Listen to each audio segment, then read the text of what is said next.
adjust your phones or your screens. It is me, and I'm back at the end of 2020. I truly hope you enjoyed Miss Penelope Smarts once again. She is back and with a vengeance.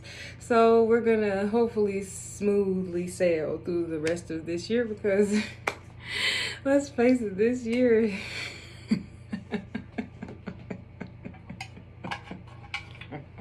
just kidding. Put it this way, we've all survived the best way that we can. And to be honest, if you're still here, you're still thriving, you're still blessed, and you're just still in great health, please give yourself a round of applause. I have just been continuing writing, continuing with school, finishing up my psychology degree, pretty much just still thriving from home the best way that I can without putting myself at risk, because it's crazy out here. Everybody's getting it. Everybody's picking it up. So we have to be vigilant in what we need to do, and that includes wearing our masks, washing hands, pretty much doing everything that they told you to do to prevent it. And if you're not, you know, there's a choice we make every day on our health and how we want to be in society. But for the most part, if you don't have to go anywhere, stay at home, because really there's nothing exciting going on out there anyway. I've been happy.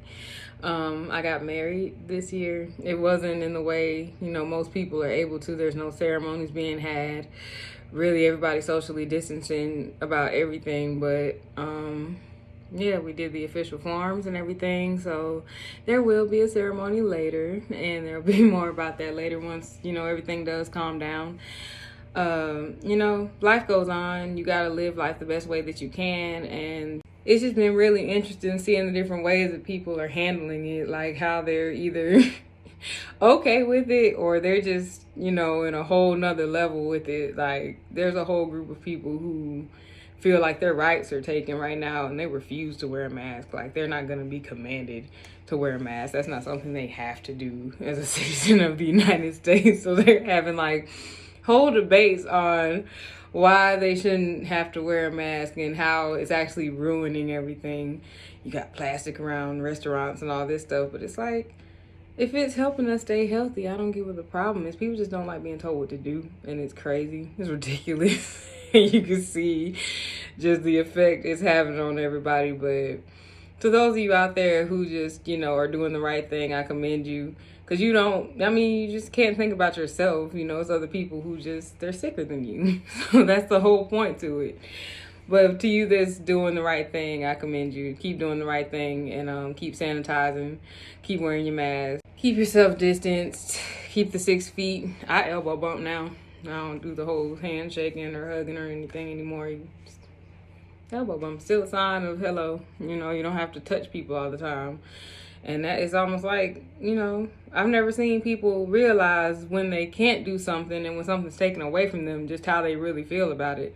Because at first it was always like, you know, get out my space. You know, people acted like they didn't want to be around people. And now it's like a dire need. Like you tell them they're getting locked down and it's like they're going to prison. I'm praying the remainder of this year is cool. I wanted to come back around a happy time, which is the holidays. I love the holidays. It's about to be Thanksgiving and Christmas and everything. Veterans Day suck. Pretty much some of the restaurants weren't even open. The ones that were open, they still were going to make you eat indoors, which I didn't want to do. I wanted to kind of take my plate to go, and I thought they were going to be more better on that since it is coronavirus going around, excuse me. And it didn't change anything, so I just kind of nipped it in the bud, you know. My husband ended up getting me a great seafood broil. Shout out to Cajun Bones. They are in Union City, y'all. If you have not tried it, they are like this mom and pop place, and it's like, it's a small restaurant. Like, you really don't even have anywhere to sit down in there, but it's clean. And when they bring that plate out, those are Jesus' angels. The angels of Jesus, they're in there making that food, okay? It's great. Just put it that way, it's great. Me and my husband both loved it. Shout out to them once again, and we have found a new restaurant, hands down.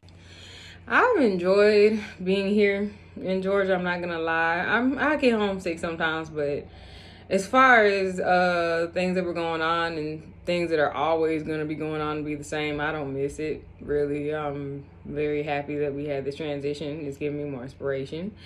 It's helping me, you know, be more inspired. And I mean, I've just gone a couple of places, and the place I've gone, if I told somebody I write, they bought my books off rip, like in front of me on Amazon. I was like, I already like it here. Like, it's no like trash talking. There's no discount asking or saying that they're gonna buy it later. They really support you here. So I'll put that out there, that that's the best part of me leaving Alabama so far. And we just went next door, but it's a big transition and a big difference between what we were around at first. And I don't know if it was just this year that was the change of it all, but either way, it was a great change for both of us. It was a great change for Harmony. She's now in ballet and tap dancing classes. She's doing great in school.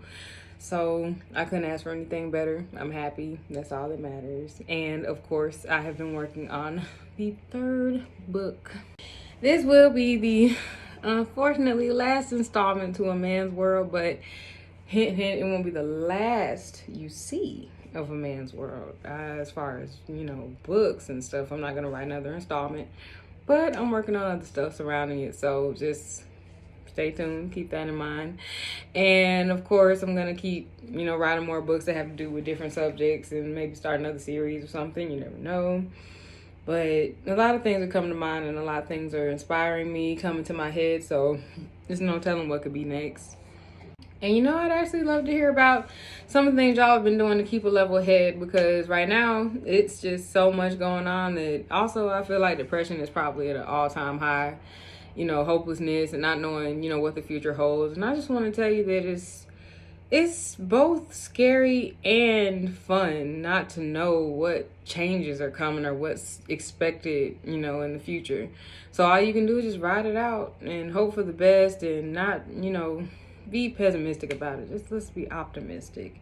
Let's try that for once and actually be positive. And I want to actually hear the positive comments and some of the things that y'all have been doing to keep yourself grounded or to keep yourself sane. Have you started writing a book?